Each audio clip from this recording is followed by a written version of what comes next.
ही होगा, है ना। तो इस हिंदी पेडागोजी को हम समझेंगे कि किस तरह के सवाल आते हैं, कौन कौन सा टॉपिक है और उस टॉपिक के मेन कीवर्ड क्या हैं और कैसे सवाल पूछे जाते हैं। So let's start. कल हमने डिस्कस किया था लैंग्वेज के बारे में, क्योंकि कुछ थिंकर ऐसे हैं इसमें जो कि आपके सीडीपी से मैच करेंगे और हिंदी से भी मैच करेंगे, इंग्लिश से भी मैच करेंगे। जैसे नेम चॉम्स्की है, फिर ये लेव वेगोत्स्की है, जीन पियाजे हैं, तो ये सभी में आएंगे, सीडीपी में भी आएंगे, हिंदी में भी आएंगे, इंग्लिश में भी आएंगे, कहीं न कहीं वो उनका थॉट मैच करेगा। तो इसके लिए घबराना नहीं है, हमें बस इसमें समझना है। सबसे पहला टॉपिक कल था, रिवाइज कर रहे हैं 5 मिनट में, कि लैंग्वेज क्या होता है। लैंग्वेज कल हमने बताया था कि एक तरह से विचारों को व्यक्त करने का एक माध्यम होता है, एक साधन होता है, और जो हमारे डे टू डे लाइफ में काम आता है, हम आदान प्रदान करते हैं और सामाजिक जीवन को सार्थक बनाता है। सवाल यहाँ से नहीं आएगा, सवाल आपका यहाँ से आएगा कि लैंग्वेज का संबंध किससे है। तो इसका संबंध एक मतलब लिपि से होता है, लेकिन जब आपसे ये पूछेगा कि भाषा और लिपि में क्या मुख्य अंतर है, तो भाषा जो होती है वह रिटेन फॉर्म में भी होती है, मौखिक रूप में भी होती है और सांकेतिक रूप में भी होती है, यानी कि वो तीनों रूप में होती है। लेकिन लिपि जो होती है वह एक रिटेन फॉर्म में होती है और इसका भाषा से कोई निश्चित संबंध नहीं होता है। ऑप्शन देगा आपसे कि लिपि और भाषा के बीच में निश्चित संबंध होता है, तो ये निश्चित संबंध नहीं होता है, ये ध्यान रखना है। क्योंकि भाषा जो होती है किसी भी लिपि में लिखी जा सकती है कि नहीं है। हाँ। और एक और कीवर्ड ध्यान रखना है लैंग्वेज के बारे में, कि लैंग्वेज इज़ ए टूल, है ना, ये एक तरह साधन है, इसको हम साधन के रूप में इस्तेमाल करते हैं ज्ञान प्राप्ति के लिए। लेकिन दूसरा जो मेन जो टॉपिक हमारा है, भाषा अर्जन है, ठीक है, और भाषा अधिगम, ये यहाँ सवाल आएगा। वो तो सिर्फ ऐसे समझने के लिए हमने बता दिया कि लिपि और भाषा में क्या अंतर है, ठीक है। ये रिवाइज कर रहे हैं, कल डिटेल में पढ़ाए थे, हम थोड़ा सा देख लेते हैं फिर भी। तो पहला है भाषा अर्जन और दूसरा है भाषा अधिगम। तो अर्जन का संबंध जो होता है हमारे जन्मजात क्षमता से होता है, ठीक है। तो इसमें हमें कोई विशेष मेहनत करने की ज़रूरत नहीं होती है, यानी कि विशेष प्रयास करने की आवश्यकता नहीं होती है। यह एक स्वाभाविक प्रक्रिया होती है जो हम अपने वातावरण से सीखते हैं, ठीक है। और जब हम भाषा अधिगम की बात करेंगे, अधिगम का इंग्लिश होता है लर्निंग, ठीक है। तो लर्निंग का मतलब यह है कि हम इसके लिए कोई विशेष प्रयास करते हैं, तभी जाकर हम सीखते हैं। तो आवाज़ आ रहा है, कर दे भैया म्यूट, ठीक है। तो आपसे अगर सवाल हम पूछें कि भाषा अर्जन का संबंध किससे होता है, तो मातृभाषा से होता है। किससे होता है? मातृभाषा से। तो क्योंकि मातृभाषा के लिए हम कोई विशेष प्रयास नहीं करते हैं, जो हम अपने मातृभाषा होती क्या है? मातृभाषा वही होती है जो हम अपने घर में बोलते हैं, स्कूल में नहीं। यानी कि अपने घर में जो पहली भाषा के रूप में इस्तेमाल करते हैं वही क्या कहलाती है? मातृभाषा कहलाती है, मदर टंग कहलाती है। लेकिन जो मदर टंग होती है उसके लिए हम अपने परिवेश से अपने आप सीखते हैं। लेकिन जब भाषा लर्निंग की बात होगी, लर्निंग का मतलब है विशेष प्रयास, यानी कि उसके लिए हमें प्रयास करने की आवश्यकता पड़ती है। अच्छा, आपसे सवाल ये पूछेगा कि जो भाषा अर्जन है वह अचेतन प्रक्रिया है, अवचेतन प्रक्रिया है और या चेतन प्रक्रिया है। 3 ऑप्शन अगर दे देगा तो इसमें आप 1 2 3 1 2 ऐसे भी कई बार पूछ सकता है। हाँ। तो ध्यान रखना है क्या भाषा क्या है, अचेतन है, अवचेतन है या चेतन है। मोनी आपको नहीं बोलना है, सोनू आप बताइए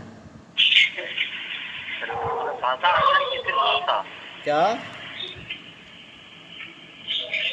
अभी हमने बोला कि भाषा अर्जन के लिए विशेष प्रयास नहीं करना होता है। जैसे हम मतलब जो अपनी मातृभाषा बोलते हैं, हेरे हुर्रे जो भी बोलते हैं, उसके लिए प्रयास नहीं करते हैं। तो यह प्रयास जो नहीं करना पड़ता है, यह कौन सी प्रक्रिया? अचेतन, अवचेतन, ये दोनों होगा या सिर्फ चेतन होगा या तीनों होगा? आपसे नहीं पूछ रहे हैं, मोनी को जवाब नहीं देना है, सोनू को देना है।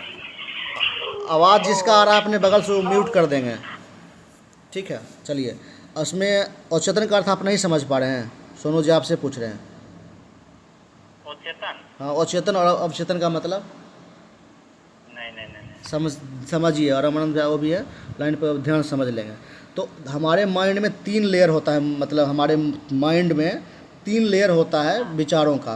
पहला होता है चेतन, जो सबसे ऊपर होता है, उसके नीचे होता है अचेतन, है ना, और सबसे नीचे होता है अवचेतन।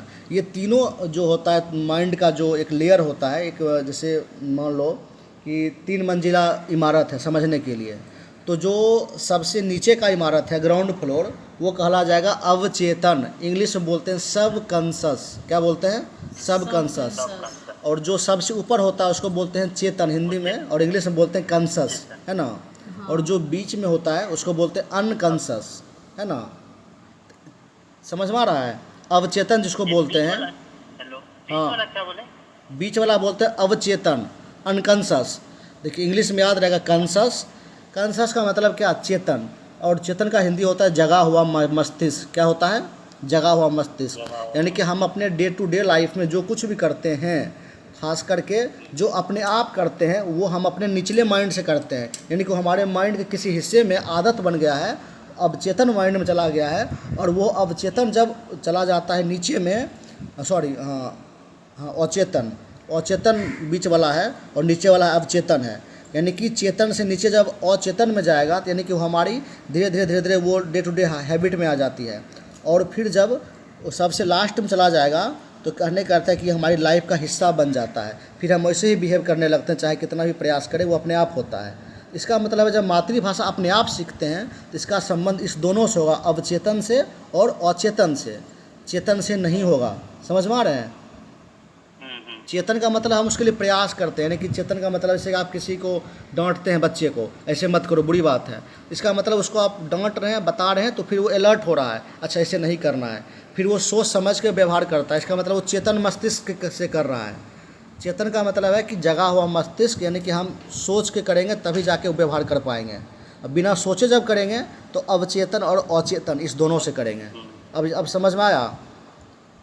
इसका मतलब है मातृभाषा जो हम सीखते हैं उसका संबंध हमारे इस दोनों मस्तिष्क से है, जो सेकंड फ्लोर में और जो नीचे फ्लोर में, फर्स्ट फ्लोर में है ना। यानी कि ग्राउंड फ्लोर और जो फर्स्ट फ्लोर है वो क्या हो गया? अवचेतन और अचेतन, और जो सबसे ऊपर में है वो चेतन मस्तिष्क हो गया। ठीक है, यही हो गया। अब भाषा अर्जन जब बात आएगी, ये समझ में आ गया। और अधिगम की जब बात होती है इसके लिए कौन सा होगा? चेतन होगा। सोचने वाली बात है कि हम इसके लिए प्रयास करेंगे, है ना। चेतन का अर्थ है कि हम प्रयास कर रहे हैं, यानी कि जगा हुआ मस्तिष्क है ना। तो भाषा अधिगम का अर्थ होता है सीखना। अच्छा, इंग्लिश सीखते हैं कि अपने आप आ जाता है? सीखते हैं। तो सीखते हैं इसका मतलब ये है कि हम उसके लिए प्रयास करते हैं। इंग्लिश अधिगम कर रहे हैं, प्रयास कर रहे हैं, यानी कि इंग्लिश जो हम सीख रहे हैं वो इंग्लिश के लिए हम क्या करते हैं? प्रयास करते हैं। यानी कि सोचते हैं अच्छा इसके बाद V1 आएगा, V2 आएगा, टेंस आएगा। इसका मतलब चेतन मस्तिष्क से हो रहा है। यही कीवर्ड रहेगा सवाल में कि जो भाषा अधिगम है वह चेतन युक्त प्रक्रिया है, अवचेतन युक्त प्रक्रिया है और चेतन युक्त प्रक्रिया है। 1 2 3 1 ऐसे आप फंसा सकता है। तो जैसे आएगा अधिगम आएगा लर्निंग आएगा चेतन प्रक्रिया है। कल हम यही समझाए थे 2 पॉइंट। ठीक है। अच्छा, इसमें एक और कीवर्ड था जिसको हम डिटेल में समझाए थे, एक औपचारिक, एक होता है अनौपचारिक। तो औपचारिक प्रक्रिया भाषा अर्जन जो है वो अनौपचारिक प्रक्रिया है। इंग्लिश में बोलते हैं इनफॉर्मल। ठीक है, हाँ, इनफॉर्मल यानी कि अनौपचारिक। अनौपचारिक का मतलब है कोई विशेष हम प्रयास नहीं करते हैं। और जो भाषा अधिगम है एक तरह से ये फॉर्मल प्रोसेस है। फॉर्मल का अर्थ क्या होता है मोनी आप बताइए? अभी बताए थे थोड़ा देर पहले। फॉर्मल का मतलब और ये फॉर्मल का मतलब, हेलो, नहीं सुन पा रहे हैं? फॉर्मल का मतलब, फॉर्मल का मतलब फॉर्मल मतलब मेरा ही कोई दोस्त उसको विशेष ट्रीटमेंट, कोई गेस्ट आया, हाँ, एग्जांपल हम बता रहे हाँ, कोई गेस्ट आया उसके हम विशेष मतलब प्रयास करते हैं, उसको चाय दें, स्प्राइट दें, कॉफ़ी दें, करते हैं। यानी फॉर्मेलिटी ज़्यादा करना पड़ता है। हाँ, औपचारिक होता है हिंदी में। अर्जन में हो जाएगा अनौपचारिक। हाँ, ये फॉर्मल मतलब फॉर्मल तरीके से मेरा विशेष मतलब ध्यान देना। हाँ, फॉर्मल में हमेशा नियम आ जाएगा, है ना, रूल आ जाएगा, व्याकरण आ जाएगा। ठीक है, ठीक है। जब सवाल पूछेंगे तब अनम्यूट कर देना है। उसका ट्रीटमेंट जो करेंगे, जैसे मतलब ध्यान देना पूरा उसका। ठीक है, ठीक है, ठीक है। सेवा सत्कार करना वही मतलब एग्जाम। ठीक है, जब पूछेंगे फिर अनम्यूट कर दीजिएगा। ठीक है, आगे बढ़ते हैं। चाय पी रहे थे इसीलिए म्यूट करती हुई। हाँ नहीं ठीक है, अब म्यूट ही रखिए, जब सवाल पूछेंगे तब अनम्यूट करना है सभी को। ठीक है, ठीक है, चलिए हम आगे बढ़ते हैं। तो अब हम बात कर रहे थे, हाँ देखिए अब कितना अच्छा आवाज़ आ रहा है, सही से रिकॉर्ड भी होगा। हम बात कर रहे थे कि भाषा अर्जन जो है वो अनौपचारिक प्रक्रिया यानी कि इनफॉर्मल, हमने समझाने के लिए कल बताया था कि जैसे कोई हमारे घर में गेस्ट आता है तो हम उसको बहुत ज़्यादा फॉर्मेलिटी करते हैं, यानी कि चाय देते हैं, प्रयास करते हैं कोई गलती ना हो जाए, कोल्ड ड्रिंक देते हैं, सही से उसको स्नान करवाते हैं, यानी कि विशेष तौर पे उसको हम मतलब एक तरह से फॉर्मेलिटी करना पड़ता है। नहीं करेंगे तो कहेगा कि संस्कार नहीं है, ये नहीं है। नहीं, फॉर्मेलिटी का मतलब हो गया कि हम उसके लिए बहुत ज़्यादा नियम कानून का ध्यान में रख के कर रहे हैं। इसीलिए भाषा अधिगम की जहाँ बात आएगी वो कौन सा प्रक्रिया हो जाएगी, फॉर्मल प्रक्रिया, यानी कि औपचारिक प्रक्रिया हो जाएगी। अनौपचारिक का मतलब होता है हम बिना कोई विशेष प्रयास के, अगर हमारा दोस्त आ गया, एग्जाम्पल तौर पर हमने बताया था, एक गेस्ट जब आएंगे इसका मतलब हम औपचारिकता कर रहे हैं, चाय देना। अगर मान लो चाय नहीं देंगे तो क्या गेस्ट भाग जाएंगे? नहीं भागेंगे, लेकिन हम उसको एहसास दिलाते हैं कि हम ये सब औपचारिकता आपके लिए करते हैं क्योंकि आप हमारे गेस्ट हैं। ठीक है, क्योंकि प्रयास कर रहे हैं। और अनौपचारिकता का मतलब जो हमारा बेस्ट फ्रेंड है, बचपन का दोस्त हमारे घर पे आ गया, उसको खटिया पे बिठा देंगे, उसको खाना थोड़ा लेट से भी देंगे, चाय नहीं भी देंगे, बात करते रह जाएंगे तो कोई विशेष बुरा नहीं मानेगा, यानी कि अनौपचारिक प्रक्रिया, यानी कि कोई हम औपचारिकता नहीं कर रहे हैं। तो जैसे ही अर्जन की बात आएगी उसमें हो जाएगा अनौपचारिक प्रक्रिया, यानी कि अपने आप हो रहा है सब कुछ, मन है खाएगा, मन है नहीं खाएगा, थोड़ा बहुत अपना रिलैक्स में रह सकता है। जब फॉर्मेलिटी की बात आएगी तो इसमें हो जाएगा सीखना पड़ता है, यानी कि हमको ऐसा बिहेव करना है, ऐसे बात करना है, प्रणाम करना है, थोड़ा सही से बात करना है, लहजा सही रखना है, ये कहलाएगा औपचारिक प्रक्रिया। तो सीखने का संबंध किससे है? औपचारिकता से। और अपने आप जो होता है उसका संबंध किससे है? अनौपचारिक प्रक्रिया से। ठीक है, फिर उतना ही बोलना पड़ रहा है, फिर भी तेज़ी में हम करते हैं। ठीक है, पहले आप लोग नहीं थे दोनों, इसलिए थोड़ा एफर्ट ज़्यादा दे रहे हैं। चलो ठीक है, आपसे पूछा जाएगा कि मातृभाषा का संबंध किससे है, भाषा अर्जन से या भाषा अधिगम से? तो आप बोलेंगे भाषा अर्जन से। जब बोलेगा कि अच्छा दूसरी भाषा जो आपकी होती है उसका संबंध किससे है? प्रथम भाषा मातृभाषा हो गई, दूसरी भाषा चाहे वो हिंदी हो, इंग्लिश हो, उर्दू हो, उसका संबंध लर्निंग से होगा, अधिगम से होगा, तो किसके लिए हम प्रयास करते हैं। समझ में आया? ठीक है, आगे बढ़ते हैं। और फॉर्मल का अर्थ ये भी ध्यान रखना है कि नियम होता है, उसमें व्याकरण होता है, यानी ग्रामर सीखते हैं तब ना हम इंग्लिश सीखते हैं, फॉर्मेलिटी करना पड़ता है। ठीक है, कहानी याद रखना, गेस्ट वाला एक बेस्ट फ्रेंड वाला। बेस्ट फ्रेंड का एग्जाम्पल होगा अनौपचारिक और गेस्ट का एग्जाम्पल होगा क्या? औपचारिक। आगे बढ़ते हैं। अब दूसरा हमने बताया था कि जो एनसीएफ है, एनसीएफ ये कहता है कि भाषा जो होती है वह बच्चों के प्राथमिक विकास में बहुत महत्वपूर्ण भूमिका अदा करती है। इसलिए बच्चे को जो प्राथमिक स्तर पर शिक्षा देनी चाहिए वो मातृभाषा में देनी चाहिए। यानी कि कई बार हम जो बोलते हैं कि बच्चों को मतलब जो है वो ठेठी भी सिखाओ। क्यों बोलते हैं ठेठी में बात करो? क्योंकि वो मातृभाषा, अगर वो भाषा नहीं सीख पाएगा बच्चा तो इसका मतलब है और भाषा सीखने में कठिनाई होगी, भले वो याद कर लेगा। इसलिए एनसीएफ जो होता है, एनसीएफ का फुल फॉर्म है नेशनल कैरिकुलम फ्रेमवर्क, है ना। राष्ट्रीय पाठ्यचर्या जो है वो हमें सुझाती है कि बच्चों को मातृभाषा में प्राथमिक स्तर पर शिक्षा देनी चाहिए ताकि बच्चा स्वाभाविक तरीके से सरल प्रक्रिया से सीख लेगा। ठीक है, और ये साइंस भी कहता है, ये साइंटिफिक इसमें रिसर्च भी हुआ है कि वह बच्चा जो अपनी मातृभाषा अच्छे से समझता है, जानता है, बोल पाता है, वह और कोई भी भाषा बहुत जल्दी सीख लेता है ना। तो इसलिए इस बात पे बच्चा को मतलब बचपन से ध्यान देना चाहिए, ज़्यादा अंग्रेज़ नहीं बनाना, ये ध्यान रखना है। अंग्रेजी स्कूल में पढ़ाएंगे तो ठेठी में भी बात करना है, हिर्रे हुर्रे भी करना है, ताकि उसके अंदर वो विकास अपने आप नेचुरल तरीके से हो, और बाद में जब कुछ भी सीखेगा तो उसका मातृभाषा ही उसको हेल्प करेगा नई भाषा सीखने में। समझ में आया? ठीक है, आगे बढ़ते हैं। अब भाषा के विविध रूप होते हैं, नेशनल लैंग्वेज होता है, ऑफिशियल लैंग्वेज होता है। तो आपको पता है कि हमारे भारत में कोई भी संवैधानिक तौर पर राष्ट्रभाषा नहीं है, और हिंदी को ऑफिशियल लैंग्वेज के रूप में, राजभाषा के रूप में स्वीकार किया गया है। कब स्वीकार किया गया? 1963 में। आर्टिकल क्या हमारा है? आर्टिकल है 343। कौन सा आर्टिकल है?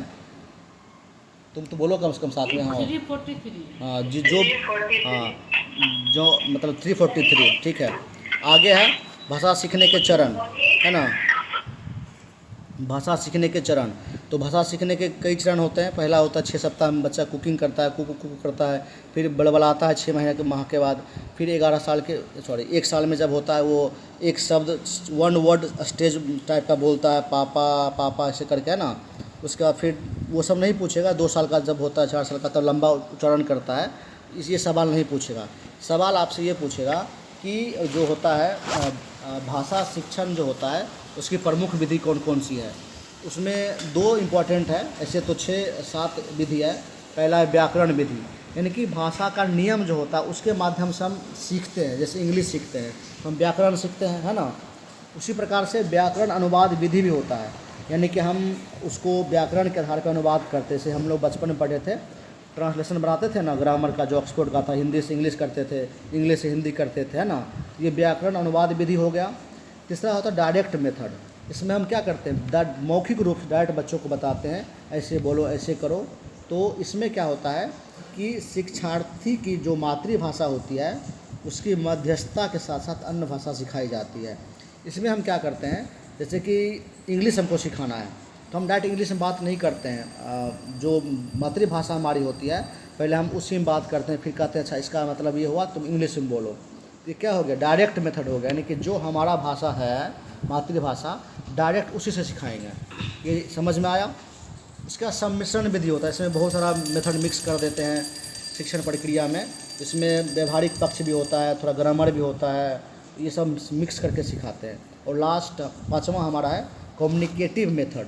इसमें क्या करता है, भाषा प्रयोग सीखने में ही भाषा की संरचना सीखता है, यानी कि हम जब प्रयोग करेंगे, कम्युनिकेट करेंगे तब ना बात कर सीख पाएंगे। जैसे इंग्लिश सीखना हमें है तो हम इंग्लिश का सारा ग्रामर पढ़ लेंगे, लेकिन हम कम्युनिकेट नहीं करेंगे, संप्रेषण नहीं करेंगे तो क्या भाषा नहीं सीख पाएंगे। इसलिए संप्रेषणात्मक विधि में ये ध्यान रखना है कि भाषा प्रयोग करके सीखने से ही भाषा की संरचना हमें समझ में आती है और हम भाषा सीख पाते हैं। और 6ठा हमने बताया था आगमन विधि और 7वां बताया था निगमन विधि। इसी से सवाल आएगा। अभी जो हमने ऊपर 5 बताया ये समझने के लिए था, अब इसको ध्यान से समझना। हम कल बताए थे आगमन विधि का मतलब होता है, इंग्लिश में बोलते हैं इंडक्टिव मेथड। क्या बोलते हैं, इंडक्टिव मेथड। सुनो आप बोलिए, आप साथ में तो आप बोलिए, जो लोग बाइक पे हैं हल्ला हो रहा है वो अपना सुन रहे हैं। क्या होता है, कौन सा मेथड है, हाँ आगमन विधि। इंग्लिश भी याद रखना है। इंडक्टिव मेथड क्या बोलते हैं, इंडक्टिव मेथड। कौन सा मेथड, इंडक्टिव मेथड। तो इन मतलब क्या होता है, अंदर आना, है ना, प्रवेश करना, आगमन, है ना। तो इसका मतलब ये है कि हम बच्चों को उदाहरण से नियम की तरफ ले जाएंगे। 3 पॉइंट ध्यान रखना है। इंडक्टिव आगमन, आग मतलब आना। बच्चा आपके पास कैसे आएगा, जब आपको उसको प्रलोभन देते, एग्जाम्पल देते, बाबू तुम मेरे पास आ जाओ, तुमको टॉफ़ी देंगे, है ना। जब टॉफ़ी ले लेता है तब उसको हम दवाई पिला देते हैं, ये करते हैं ना। हाँ। यानी कि हमें ध्यान रखना है, मोबाइल देंगे, हाँ मोबाइल देंगे। उदाहरण से नियम की तरफ जाएंगे। कैसे जाएंगे, उदाहरण से नियम की तरह। जैसे मान लीजिए हमको बच्चों को लोकतंत्र सिखाना है, लोकतंत्र के बारे में पढ़ाना है क्लास 6 के बच्चों को, हम डायरेक्ट लोकतंत्र का परिभाषा नहीं लिखाएंगे। आया होगा बाद में देखना क्वेश्चन। मान लो कि हम लोकतंत्र के बारे में बच्चों को बताएंगे तो हम लोकतंत्र की परिभाषा नहीं बताएंगे। पहले हम बताएंगे देखो तुम्हारे गांव में भी एक पंचायत होती है, पंचायत में लोग बैठते हैं, फिर अपनी अपनी बात रखते हैं, तो हम एग्जाम्पल दे रहे हैं। फिर बताएंगे यही हमारी लोकतंत्र की एक तरह से परिभाषा है कि जनता द्वारा जनता के लिए, है ना, ये सब बताएंगे। और दूसरा कीवर्ड ध्यान रखना है, विशिष्ट से सामान्य की ओर। इसका मतलब ये हुआ कि विशिष्ट का मतलब ये हुआ कि हमें नियम तो थ्योरी तो पता है ना, लेकिन थ्योरी को हम जनरलाइज करेंगे, यानी कि उसको हम सामान्यीकृत करेंगे। क्योंकि विशिष्ट है वो अपने आप, यानी जो इंडक्टिव मेथड होता है, जैसे मैथ का कोई फार्मूला है ना, तो हम जब सिखाएंगे तो हम स्पेसिफिक से जनरल की तरफ जाएंगे, उसको सामान्य तरीके से समझाएंगे तो बच्चा जल्दी सीखेगा। क्या ध्यान रखना है, विशिष्ट से सामान्य की ओर, उदाहरण से नियम की ओर, और ज्ञात से अज्ञात की ओर। यानी कि बच्चा को जो चीज़ें ज्ञात होती है अपने परिवेश में, मान लो हमको उसको सिखाना है, गोला सिखाना है, सर्किल सिखाना है, तो सर्किल सिखाने के लिए उसको जो ज्ञात होगा उससे हम अज्ञात की तरफ ले जाए। उसको क्या ज्ञात है, फुटबॉल खेलता है, उसको ज्ञात है, दिखता है फुटबॉल गोल होता है, तो उसको जो ज्ञात है, यानी कि उसको जो नोन है, उसको जो पता है, उससे जो नहीं पता है उसकी तरफ ले जाएंगे। अब याद आया, हाँ ये भी हो सकता है, मूर्त से अमूर्त की ओर, ये भी हो सकता है। मूर्त ज्ञात का अर्थ वही मूर्त भी कह सकते हैं, है ना, मूर्त से अमूर्त की ओर, ये भी इंडक्टिव मेथड में ही होगा। ठीक है, तो इसका मतलब ये हो गया, 3 वर्ड ध्यान रखना है, उदाहरण से नियम की ओर पहला, ठीक है, दूसरा विशिष्ट से सामान्य की ओर, तीसरा ज्ञात से अज्ञात की ओर, है ना। तो ये ध्यान रहेगा 3 एग्जाम्पल। कुछ नहीं, ध्यान रखना है कि हमको बहुत बड़ा बड़ा बात जब सिखाना होगा ना, बड़ा बड़ा कॉन्सेप्ट सिखाना होगा, तो हम क्या करेंगे, इंडक्टिव मेथड का प्रयोग करेंगे। थ्योरी सिखाना होगा बच्चों को। अब दूसरा है डिडक्टिव मेथड। इसमें नियम से उदाहरण की ओर हम चलेंगे। नियम जैसे मैथ हमको बताना है, तो मैथ में क्या आप सिर्फ उदाहरण दे देंगे तो बच्चा सीख जाएगा? नहीं, पहले नियम बताएंगे। मैथ का नियम ये होता है, फॉर्मूला ये होता है, और फॉर्मूला जब बच्चे को बता देंगे, परिमेय संख्या ये है ना, फैक्टर इसे बोलते हैं, नियम बता देंगे, तब उसको हम उदाहरण देंगे, माना कितना बराबर एक्स। इसका मतलब है डिडक्टिव मेथड से हम बच्चों को मैथ आसानी से सिखा सकते हैं, है ना। लेकिन जब कोई थ्योरी हमें बताना होगा, डिडक्टिव का इंग्लिश हिंदी होता है निगमन विधि। निगमन देखो, वो जो नोट्स है उसमें सब दिया हुआ है। ठीक है, नोट्स में सब दिया हो, बाद में बताएंगे, ठीक। हाँ तो हाँ नहीं ठीक है, वो सुनते सुनते याद आ जाएगा। नियम से उदाहरण की ओर, यानी कि निगमन। देखिए, 9 से निगमन, 9 से नियम, ऐसे भी याद रख सकते हैं, याद करना ही था हमें, है ना। 9 से नियम, 9 से निगमन, यानी नियम से उदाहरण की ओर। सामान्य से विशिष्ट की ओर, यानी कि सामान्य से, यानी कि हमने नियम बता दिया मैथ का पहले, अब हम विशिष्ट की तरफ जाएंगे। हमने उदाहरण कल दिया था 10th में, आपने थेल्स थ्योरम पढ़ा था ना, थेल्स थ्योरम, अगर थोड़ा भी याद होगा तो। थेल्स थ्योरम क्या था 10th क्लास में, जो त्रिकोणमिति था उसको प्रूव करना था, तो हम सामान्य से विशिष्ट की ओर उसको प्रूव करते हैं तो विशिष्ट बन जाता है ना। तो सामान्य से विशिष्ट की ओर, यानी कि पहले परिभाषा बताना है, फिर उसके उदाहरण देने हैं, और फिर बच्चे को प्रश्न हल करवाना है, जैसे मैथ में, ठीक है। तो समझ में आ गया। और कल हम ये भी बताए थे जीन पियाजे के बारे में, कि जीन पियाजे और जो वेगोत्स्की है, दोनों का भाषा के बारे में क्या मानना है। हम लोग पढ़ के आ रहे हैं भाषा, क्या पढ़ रहे हैं, भाषा। तो भाषा के बारे में ही ना ये दोनों वैज्ञानिक बात करेंगे। इसलिए कुछ समझ में नहीं भी आए तो ध्यान ये रखना है कि हम सीटेट में हिंदी में जीन पियाजे और वेगोत्स्की को पढ़े थे, वो भाषा के बारे में हम पढ़े थे, पूरा चैप्टर ही भाषा के बारे में था। तो इसका मतलब है कि वो किसके बारे में बात करेगा, भाषा के बारे में। अच्छा, जब भाषा के बारे में बात करेगा तो हमें पहला नाम याद रखना जीन पियाजे का। अच्छा, जीन पियाजे का जब हम याद रखेंगे बात, तो इसके बारे में ये सोचना है कि ये भाषा और विचार के बारे में बात करता है, और ये बोलता ये है कि बच्चा में पहले विचार आता है तब भाषा आता है। क्या आता है पहले, विचार आता है तब भाषा आता है। क्या आता है पहले, पहले क्या आएगा, विचार की भाषा। बोलिए, विचार। हेलो, आप नहीं सुन पाए क्या?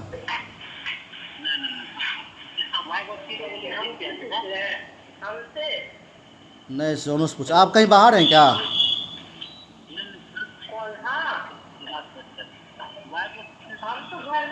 नहीं, सोनू जी से पूछ रहे हैं, आप बाहर हैं क्या?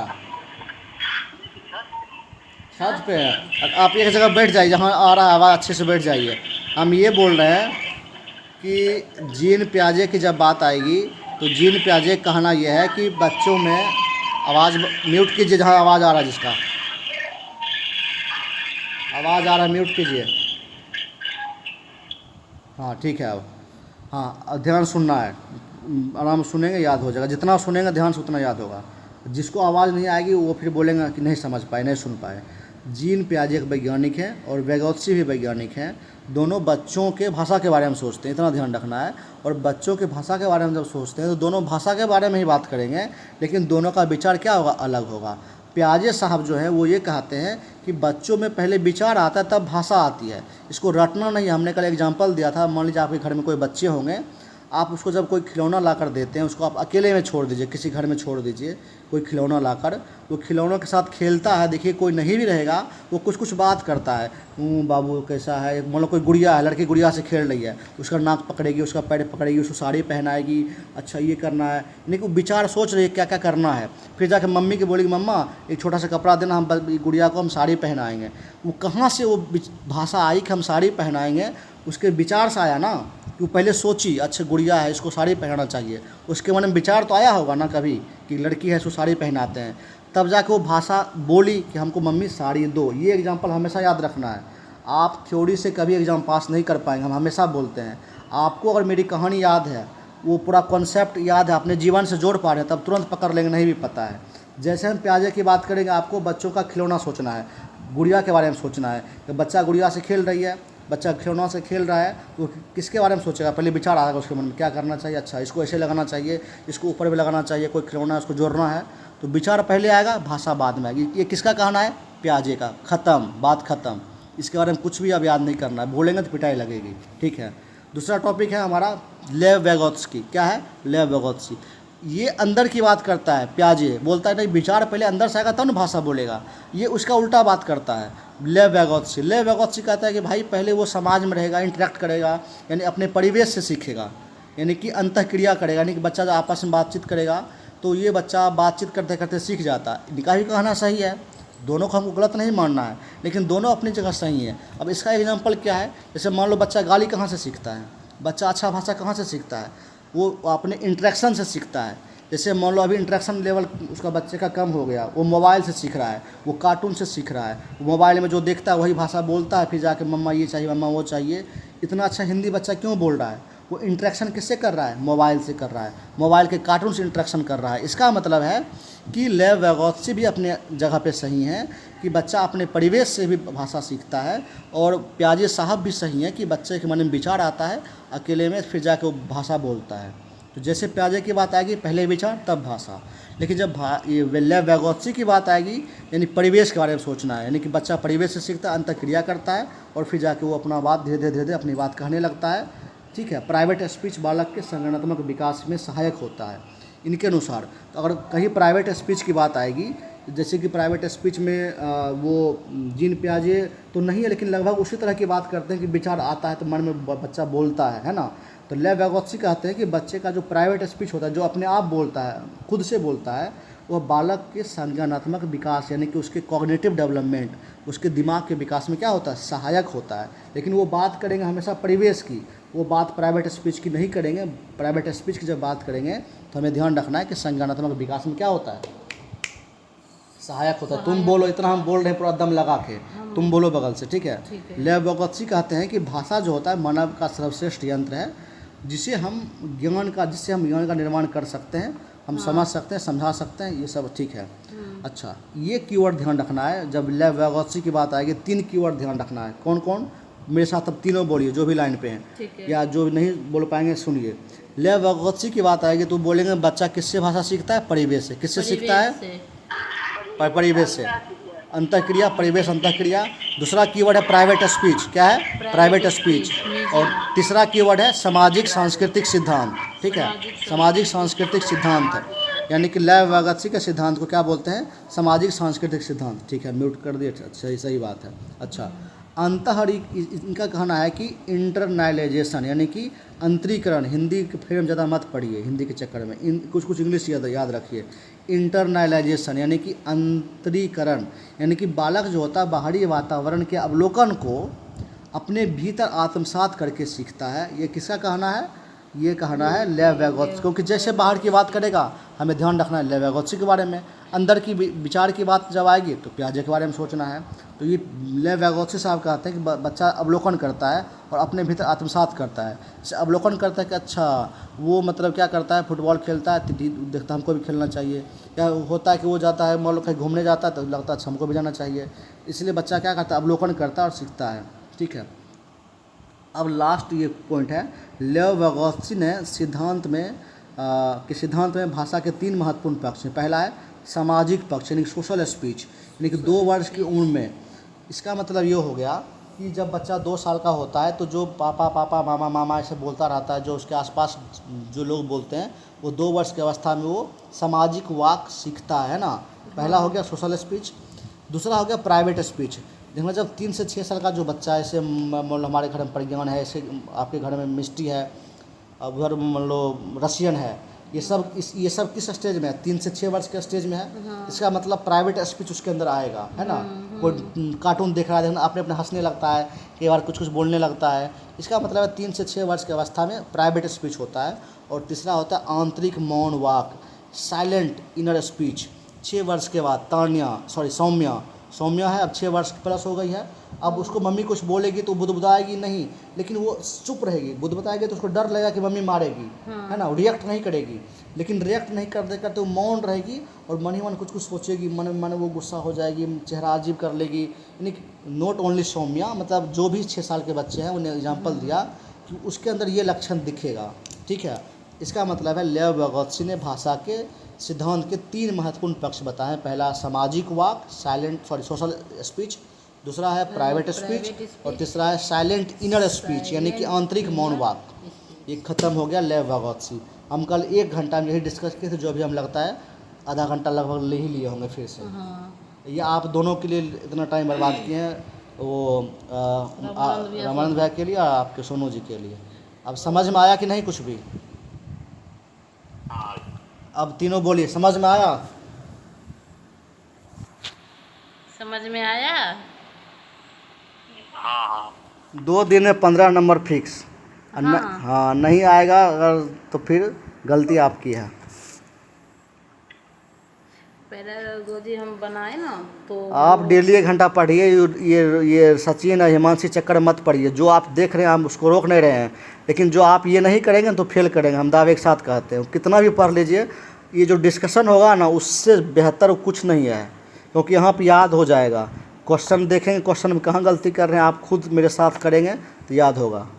वो अपना कोर्स जो भी लिए हैं, जिसका लिए वो देखते रहिए, वो ठीक है, लेकिन उसके अलावा एफर्ट आप नहीं देंगे तो मार्क्स नहीं बढ़ेगा। और ये एफर्ट देने के लिए हम ये कर रहे हैं, समझ में आया? और इसलिए डेली कंटिन्यू रहिए 20-25 दिन, मार्क्स तुरंत बढ़ेगा, 30-40 नंबर बढ़ जाएगा। नहीं तो 50-60 नंबर पे आके 70 नंबर पे आके रुक जाएंगे, समझे? वो जो आप अपना नहीं है क्या? है वो सुन रहे हैं, गाड़ी पे हैं, सुन रहे हैं। वो सबसे ज़्यादा वही सुनते हैं, हमको पता है। क्या पता कट गया होगा? नहीं कटेगा तो कॉल करेंगे। रिकॉर्ड भी हो रहा है, रिकॉर्ड हो रहा है ना आपका? सोनू जी रिकॉर्ड कर रहे हैं? हाँ मेरा हो रहा है। हो रहा है, ठीक है, हो रहा है। अब हम आगे बढ़ते हैं। आज हम यहाँ से पढ़ाने वाले थे नोम चॉम्स्की से, जो अब पढ़ाएंगे।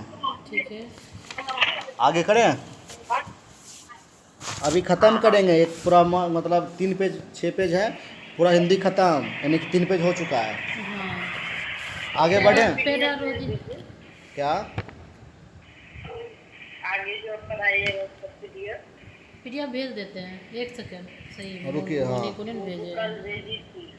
हाँ समझ गए। ये दोनों के पास नोट्स है।